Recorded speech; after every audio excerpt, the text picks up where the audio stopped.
Hi, so this is part two of becoming an English teacher in Asia. In this section, I'm going to talk about native English speakers, meaning that English is your first language and you have a passport from one of the golden seven uh, countries: UK, Ireland, USA, Canada, Australia, New Zealand, or South Africa. If that's the case, and you have a bachelor's degree, the process of finding work in East Asia is fairly simple. Pop down to your local police office, police station, get yourself a criminal background check. That will usually suffice in most countries.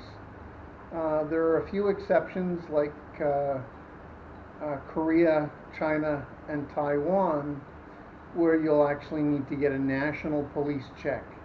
So if you're American, that's FBI. If you're from the UK, then it's an ACRO check. If you're from Canada, it's RCMP.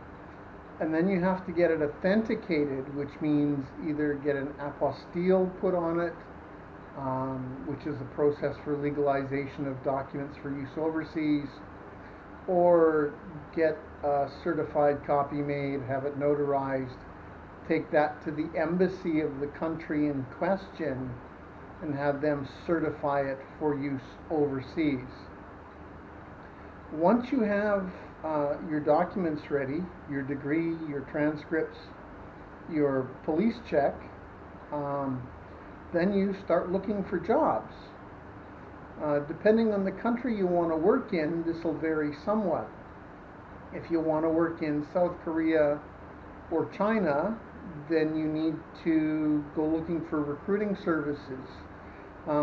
Places, there are all kinds of websites where recruiters find teachers for those countries.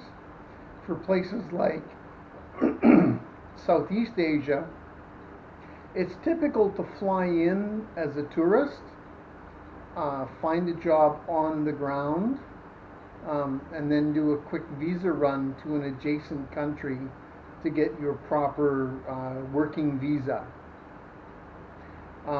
Depending on the country in question, that process varies somewhat. Cambodia and Myanmar, you get a business visa. In Myanmar, it means you're doing a border run every 70 days. In Cambodia, it's good for 90 days. In Thailand, you get a non-B visa. Once you've got that, then your employer will apply for a work permit.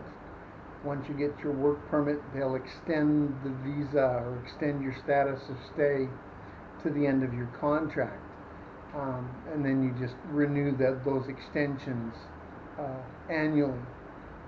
In South Korea, the process is similar.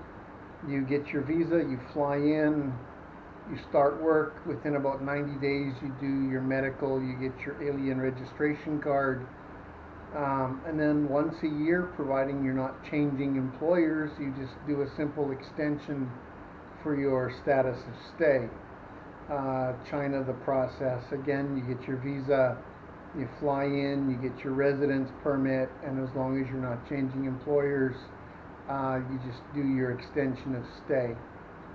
So the process is fairly simple for native English speakers.